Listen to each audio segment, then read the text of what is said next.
Toa Masudi Mandimu, nimekuja kuchukua fomu ya kuania nafasi ya udiwani, kuomba ridhaa ya kuania kiti cha udiwani katika kata yetu ya Mpemba kwa ajili ya maendeleo bora ya kata yetu ya Mpemba.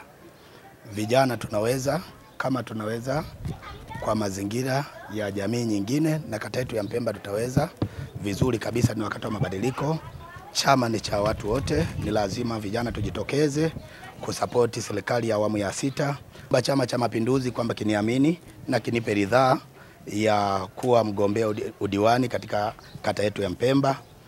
Maana yake ni kijana ambaye nimejitokeza, ninaweza na nitafanya sawa sawa na jinsi ninavyokusudia kufanya kwa miongozo ya udiwani.